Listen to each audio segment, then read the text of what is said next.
So this figure gives you the scheme of vapor absorption refrigeration system, that is the lithium bromide water vapor absorption refrigeration system, and you can compare it with the vapor compression refrigeration system, the component wise as well as the process wise. So mainly what you find is that there is an absorber which absorbs the water vapor, and the solution has now more of water. It is pumped to the generator where you supply heat and remove water vapor, which goes towards the condenser. The solution returns back to the absorber. So in generator we are removing water, so there is the concentration of lithium bromide is more now. It has now again regained its capability to absorb water vapor, and you are reducing the pressure and bringing it to the absorber pressure, and then it again absorbs the water vapor into it. And as I had conveyed, there has to be, or there is a heat exchanger here, which is always beneficial, because when you go from absorber to generator, you want to increase the temperature of the solution, and when you want to go from generator to absorber, you want to reduce the temperature of the solution. So that there should be a heat exchanger, which will help you to increase the COP of the system. So this system has been explained, and this seems to be a comparatively simple system as compared to ammonia water system, as it will be discussed now. Of course, this is a single stage vapor absorption refrigeration system, and in this preliminary course we will not talk about the two-stage or even three-stage vapor absorption refrigeration system, which can have higher COP as compared to the two single stage system which is explained here. So let's now talk about ammonia water vapor absorption refrigeration system and look at the scheme of this system first. So this figure gives you the scheme of vapor absorption refrigeration system using ammonia water pair. So in this pair, ammonia is the refrigerant and water is absorbent. So the role of water is opposite now as compared to lithium bromide water system. So here you have the absorber. What comes to the absorber should be the vapor of the refrigerant. So the vapor of the refrigerant is absorbed in the absorber. So here you will have again solution of ammonia and water which will absorb ammonia. So it will have more percentage of ammonia, or you can say it is rich in ammonia. It will become rich in ammonia as it absorbs the ammonia vapor coming from the evaporator. We'll look at the left hand side part later. So you have more of ammonia, you can say it is the rich solution rich in ammonia now in the after it absorbs the ammonia vapor. Of course, in the absorber you need because ammonia is absorbed, the heat of absorption evolves, and this heat has to be removed continuously to maintain the temperature of the absorber.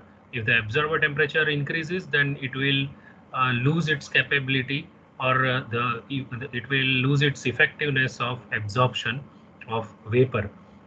So the heat rejection takes place in the absorber, and you are pumping the solution rich in ammonia using a pump, and here you can see the heat exchanger is shown. So there is a solution heat exchanger, and then so this ammonia solution, or rather ammonia water solution, or aqueous solution of ammonia water which is rich in ammonia now, is heated in this heat exchanger, and then it goes to the generator. So anyway, you have to supply heat in the generator to remove ammonia from this solution which is rich in ammonia. So this heat exchanger is helpful. It provides you some temperature rise of the solution. So you have to you can reduce that much heat supply in the generator. So what happens in a generator? You supply heat at a higher temperature. You can see what is the heat interaction of the system with the surroundings, and at what temperature does it take place. That is also shown. So it takes place at a higher temperature. You supply heat into this generator.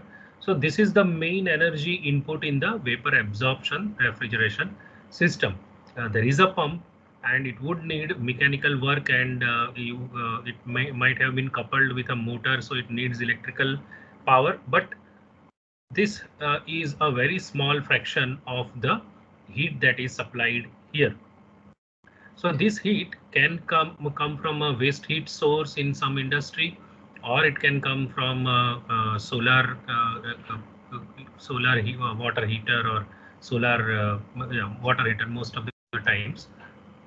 Okay, or it can even be probably oil if you want to go at a higher temperature, or it can be pressurized water if you want to supply it at a temperature higher than, or it can even be steam if you want temperatures higher than 100°C. So this heat can come from waste heat or renewable energy source, and that is where the system may be more suited, the vapor absorption refrigeration system. So using this heat, you are boiling the solution. Now, when you boil the solution, what happens is ammonia vapor is generated. But the problem or issue with the ammonia water system is that the difference between the boiling point between the two is not very high, right? NBP, normal boiling point of ammonia, is around minus 33°C, and water is 100°C. So the difference is less than 200°C. And because of this reason, when this ammonia vapor is generated, along with that there is some water vapor is also generated. I had explained you the desorption process on the on the chart, concentration temperature chart. So from that it was clear that when you boil the solution at a particular temperature, in the vapor, not just the low boiling point component, but even the high boiling point component also gets evaporated, or it gets boiled. So you'll have some fraction of water in this in this stream, but you don't want it to go in the because if water is going, it can create, or it will create problems here. What you want here in the further circuit is pure ammonia, right? Or the uh, the cons or the proportion of water should be almost negligible. Only then you can properly operate the remaining circuit.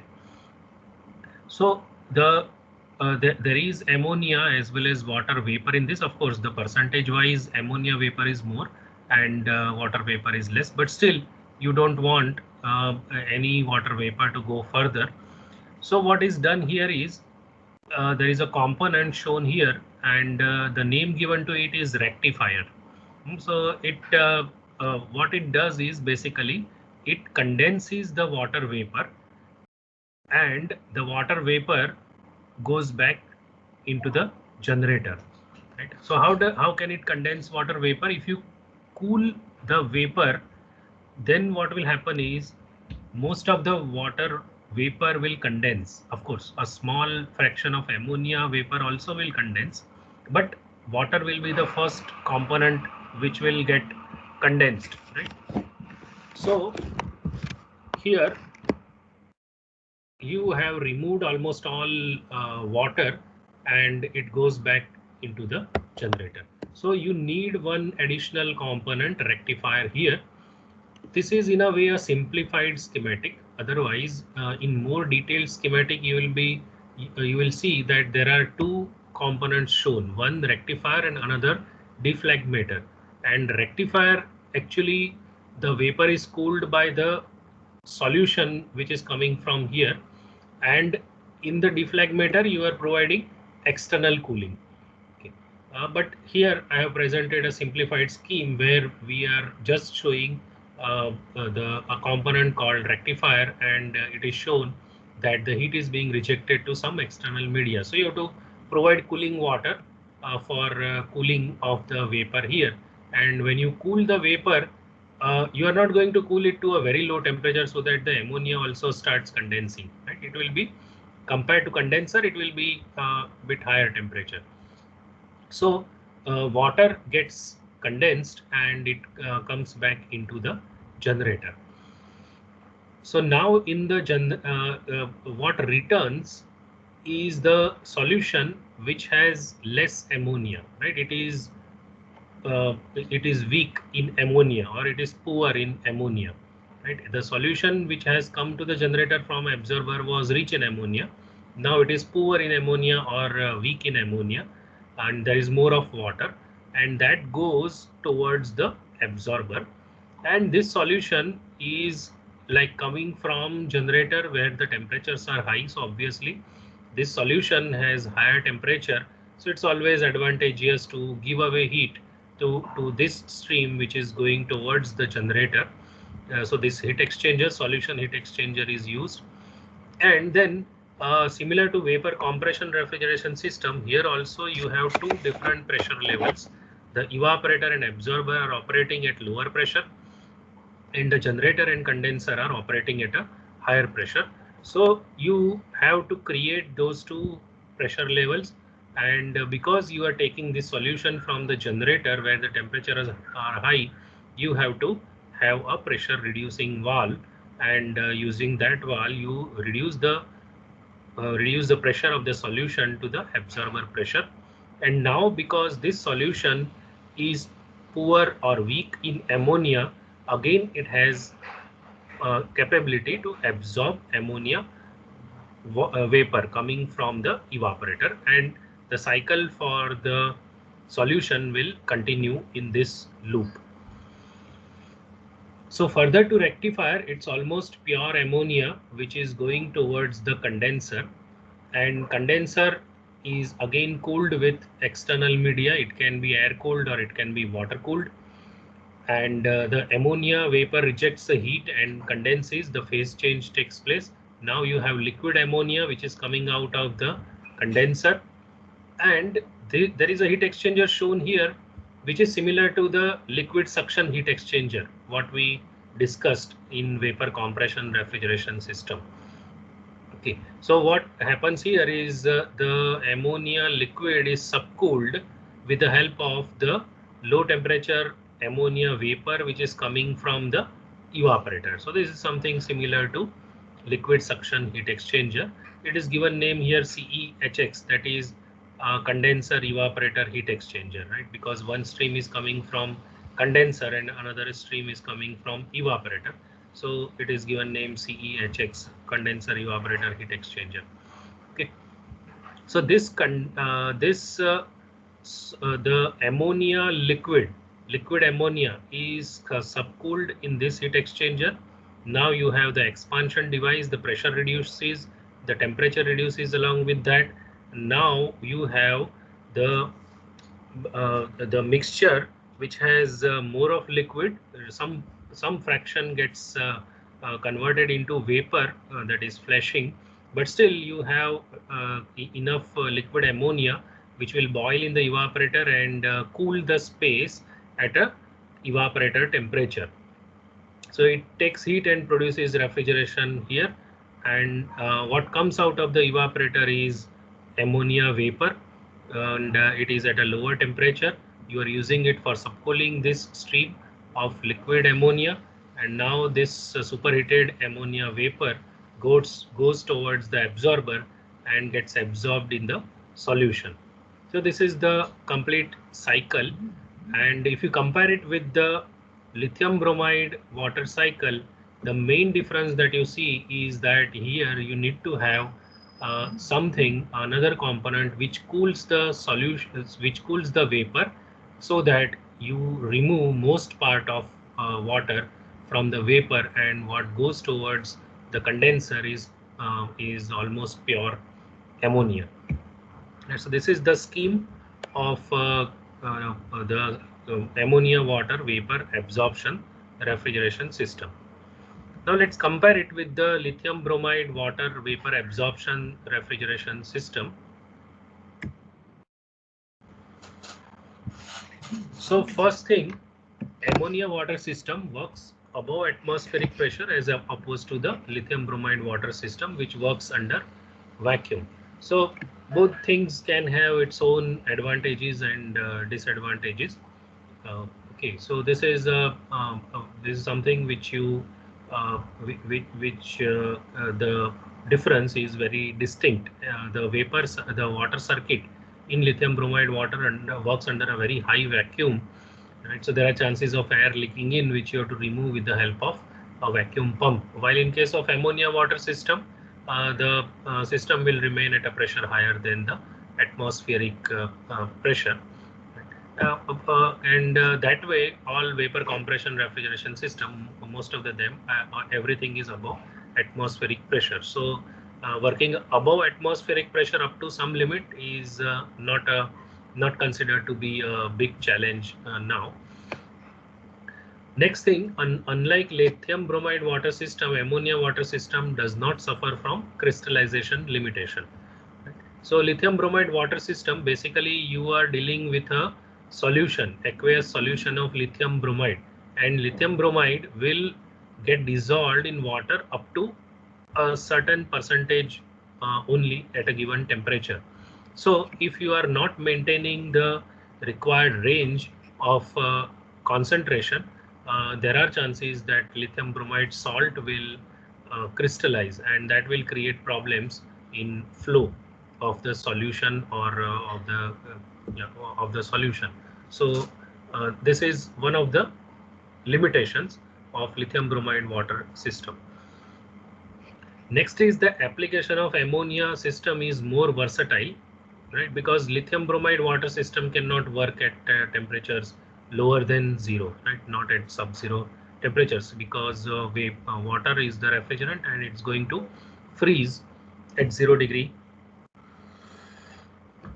Celsius. So you cannot use it for sub-zero temperature application. So most popular application of lithium bromide water system is for air conditioning, where you produce chilled water at a temperature comfortably higher than 0 degrees Celsius. So ammonia water system is, though it's more versatile, it is for you can say plus temperatures. Plus means above zero. Lithium bromide water pair is more popular, while for big industrial process cooling application, such plants, ammonia water system is more popular. And the boiling point difference between ammonia and water is around 133 degrees Celsius at 1 atmosphere. Due to this, some water also boils when ammonia is dissolved from rich solution in generator.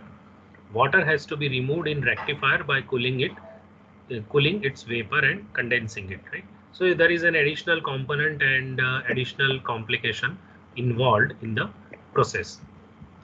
Then ammonia water system is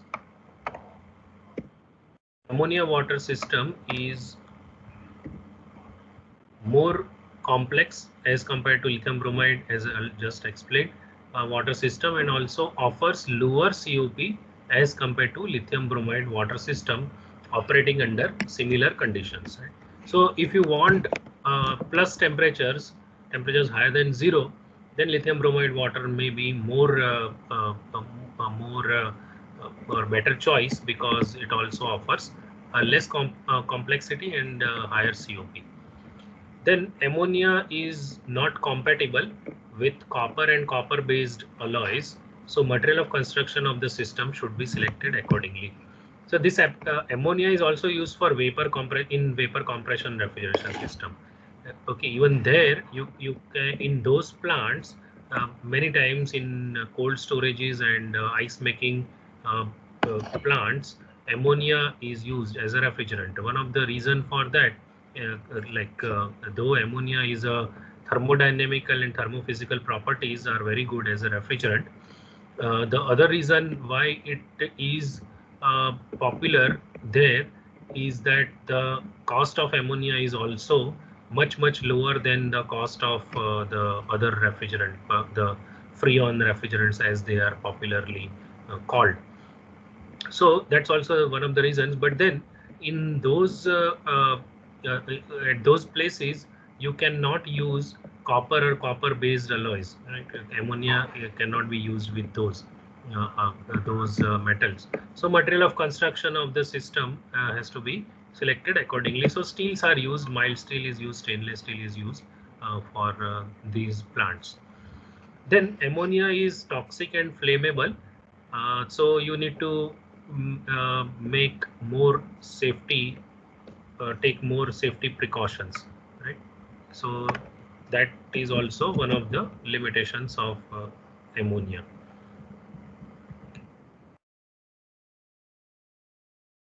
This was both of them, lithium bromide water and ammonia water, both have a pair. That is, there are two fluids involved in this vapor absorption refrigeration system.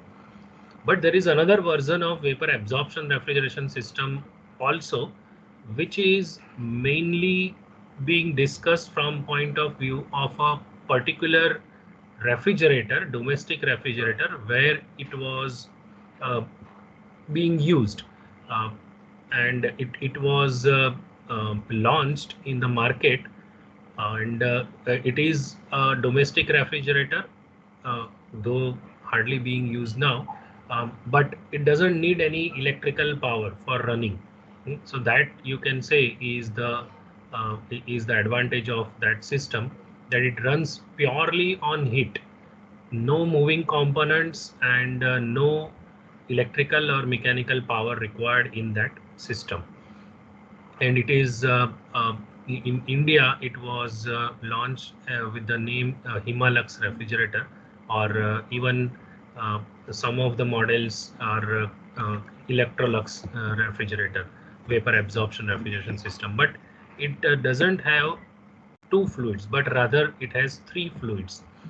And there is an advantage of using a third fluid, and that is what I just conveyed you, that there are no moving components in that system. There is not even a pump in that system, right? And everything, all movement takes place with the help of the natural forces generated, only buoyancy force and density difference and gravity, etc., are used for this purpose. So this Himalux refrigerator is there in our lab also, and it is discussed in one of your practicals also.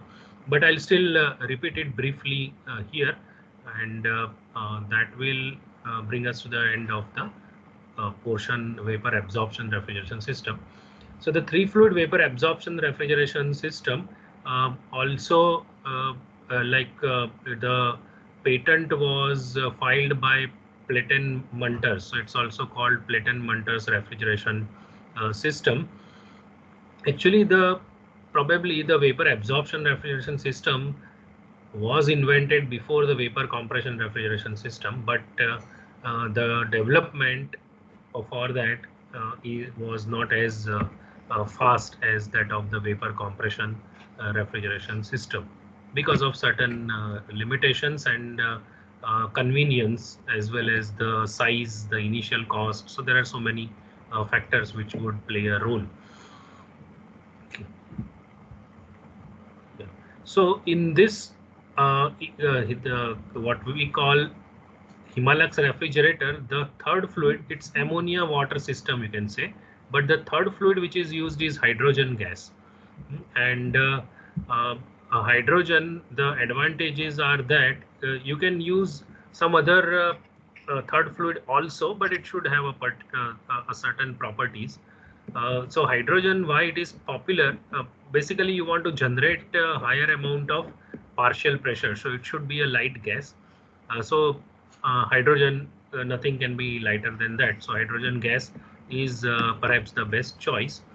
Hydrogen is used instead of any other gas because it is non-corrosive, insoluble in water and liquid ammonia, and also the lightest gas known so far, so that effects of density difference are fully utilized. So the third fluid is hydrogen, and the schematic of the system is shown here. I'll probably you have seen the photo of this system, which is there in the lab also. I'll show you to you in case you have not seen it. So this is the system that you have, and this is the condenser This is a tube-in-tube heat exchanger going towards the evaporator. So the door is on this side, on the left side, which is not seen. What is shown is on the back side of that refrigerator. And here you have a coil, a long coil of tubes, which is absorber, the leveling tank, and the preheater. This is also solution heat exchanger. You have the generator here. Okay. And the hot gases are passed through this tube. Okay, a part of it is shown. It is actually there throughout this, right? And above the two tubes there is insulation provided.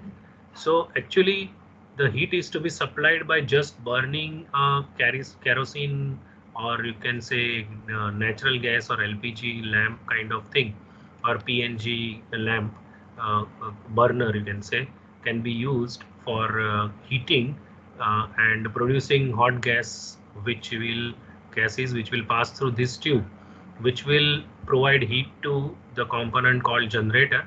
The inner view of this will be shown in the schematic. And then this is the rectifier, and then condenser, etc. So I'll explain the rest of the things with the help of the schematic. But this refrigerator that we have is really very old, 1974, right? So more than 45 years old, but it is still working, and that is because of the simplicity and the rugged construction of this type of system. There are no moving parts in this, and all joints are welded, and if the quality of the weld is good, for decades nothing will happen to this type of system. Okay. So you are supposed to use a burner or a kerosene lamp, but in lab, what to make the things simpler, we have just wrapped electrical resistance heater to provide heat in the generator. So if you start electrical power, it basically produces heat, and your refrigerator starts, right? So this still provides cooling in the cabinet if you start the system. Okay. But the COP of the system is really very poor, and this was not meant to consume electrical power. This was meant to run without electrical power. So if there are places where electrical power is not available at that time, you can use any fossil fuel or biofuel and run this. Okay. But now the penetration of electricity is quite good even in rural areas, and also with solar PV, the electrical power also can be generated at remote locations. So this has, to some extent, you can say, has lost its relevance, but because it can utilize waste heat, it may still become relevant, right, in spite of very low COP. Okay, so let me just explain you the principle of operation of this, what happens in different components. So as you can see, there is a tube through which you will pass the hot gases generated by a flame, and that will provide heat to this component. It's basically concentric tubes called generator. So there is an inner tube, and there is one outer tube. So the strong solution, so when we say strong or rich solution, there is more of ammonia in that. There is more of ammonia. It is rich in ammonia. So when you provide heat to this solution, which has more of ammonia, obviously ammonia is going to boil. And when ammonia boils, it creates bubbles, and those bubbles rise very rapidly through this tube, and then ammonia vapor along with some water vapor goes further into this tube. But when those bubbles are rising rapidly, they also carry some solution with them, but that solution cannot go much further. So it drops down in the outer tube, and that solution is it is stripped of ammonia, that is ammonia vapor is removed, so it has become weak solution now, right? So more of ammonia, strong solution inside, ammonia bubbles are generated and carry the solution with it, with drops in the outer tube, and that solution has less of ammonia, so it's called weak solution, and it uh, goes backward. I'll talk about that part later. Let's talk about this ammonia vapor which is rising up, but along with that vapor there is also water vapor, but you don't want water vapor to go further into the condenser and the other parts. So you want water vapor to get condensed and return back.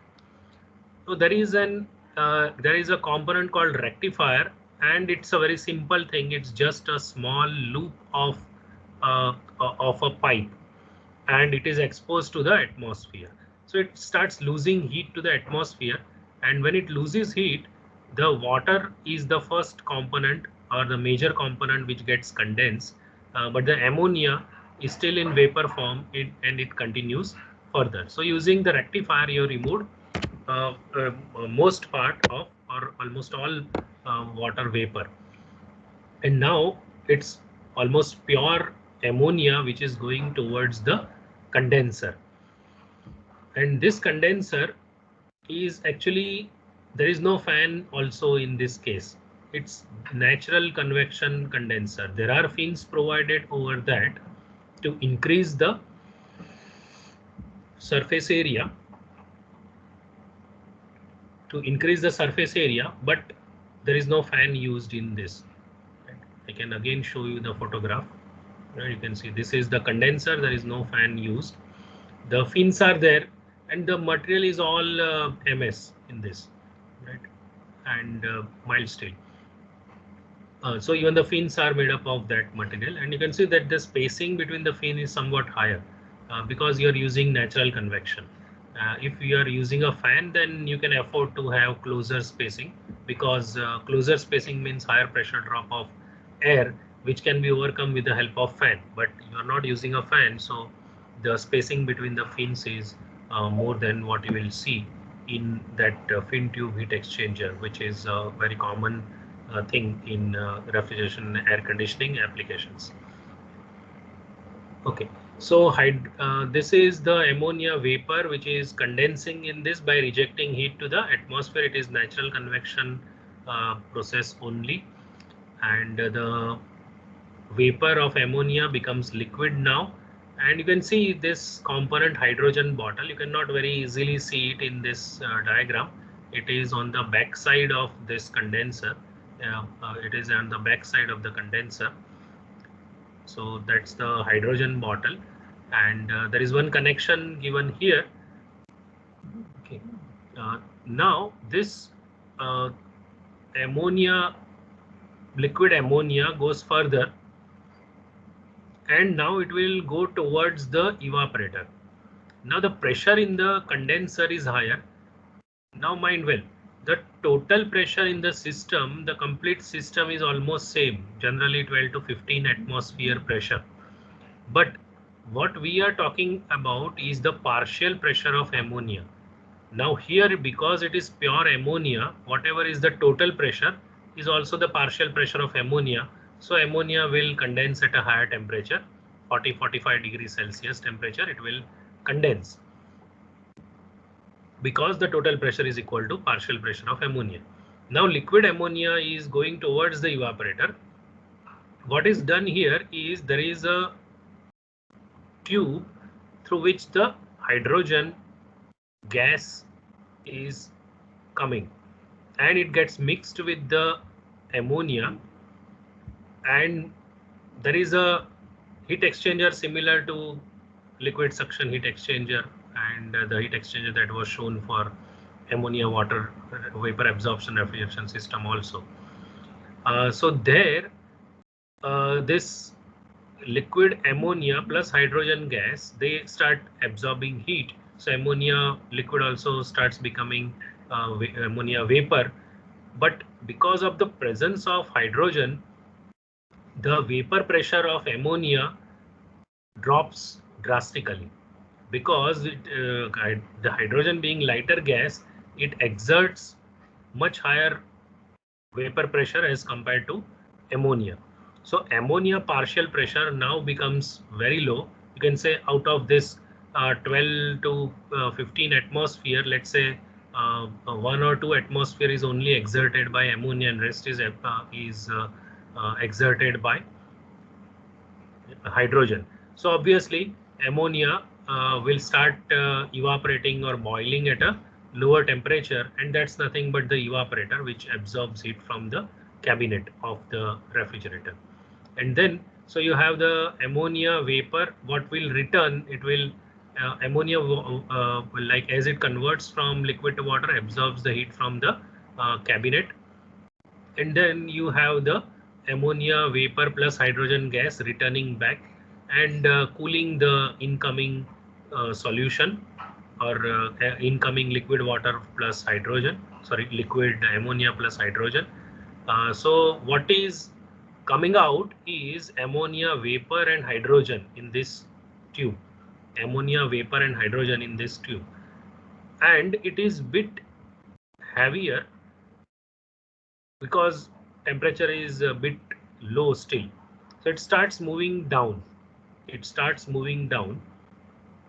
Now some hydrogen may escape from here, okay, but most of the hydrogen plus ammonia gas is going down here in this small tank, which is written as absorber here, but I normally call it leveling tank, and I call this tube the serpentine tube as the absorber because the main absorption takes place in these tubes.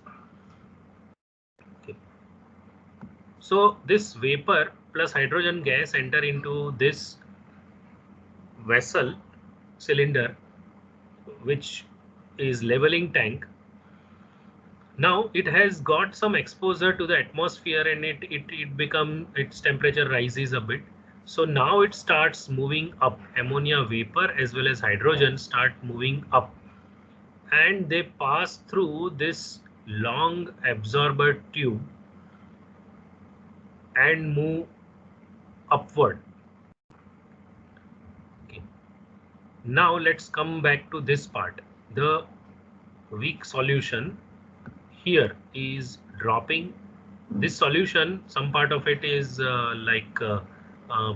okay. So these bubbles which are generated here, they are carrying some solution with it, and it drops down in the outer tube. So this phenomena is called bubbling pump. This phenomena is called bubbling pump. So there is no physical mechanical pump, but because of the rise of those bubbles, they carry some solution with it, and which falls down the outer tube, and that phenomena is called bubble pump. Okay. So and some water is also dropping from the rectifier. So basically this solution is weak solution, that is less of ammonia, more of water. Now it has to absorb ammonia again, and whatever drops here, that creates a bit higher pressure, and because of that there is some flow of the of this weak solution towards the absorber, and the outlet of that weak solution is given here at the top of the absorber tube. So that weak solution, that is less of ammonia, it starts from the top of this tube, and the slope is given downward. So slowly that solution moves downward, and finally it falls in this leveling tank. So this solution was weak, that is less of ammonia, but as told earlier, from this tube ammonia vapor and hydrogen are rising up. So the solution weak in ammonia is flowing down, and ammonia vapor plus hydrogen are moving up. So this solution has the capability to absorb ammonia vapor. So in the whole path, it continuously absorbs ammonia vapor. So what will come out of here will be pure hydrogen. All ammonia would have been absorbed by the solution which is moving downward. So by the time it comes here, it has again become rich in ammonia, you can say strong solution.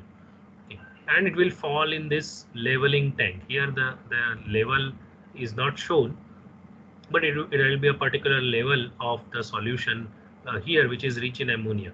So when it falls, it creates some pressure, and because of that, this strong solution, this tube, smaller tube, okay, there'll be some replenishment of this. Okay. And then what the weak solution that drops here brings out some solution here, right? So with the help of these density differences, level differences, buoyancy force, because of all these phenomena, the whole circuit continuously operates. Okay. And the refrigeration is produced in the evaporator. Okay. And here there is a heat exchanger which exchanges heat between the returning hot solution which is weak in ammonia and the incoming solution which is rich in ammonia, and you want higher temperature here, so that rich solution gets heated as it passes through this preheater, and that weak solution which has to absorb ammonia gets cooled as it passes through this heat exchanger, and it absorbs ammonia in the absorber. So this is three fluid vapor absorption refrigeration system, and the whole system is at a single pressure, total pressure, but you are reducing the partial pressure of ammonia in the evaporator, and because of that, it boils at a lower temperature there. In condenser, it condenses at a higher temperature, right? And the hydrogen is just the third fluid which helps creating lower partial pressure of ammonia in the circuit, right? So when the system is not in perfect balance, because the parameters might change, so some extra hydrogen can come from here, from the hydrogen bottle, and some extra hydrogen which may be there at some point of time can escape and go back to the hydrogen bottle, right? But in the main circuit, it's the hydrogen which is coming back from this and getting mixed with liquid ammonia and going towards the evaporator, right? And so that gets mixed, right? So that hydrogen travels through the complete coil, this ammonia hydrogen mixture entering into the leveling tank, and ammonia vapor hydrogen mixture rising through the tube, and then ammonia getting absorbed and only hydrogen coming back.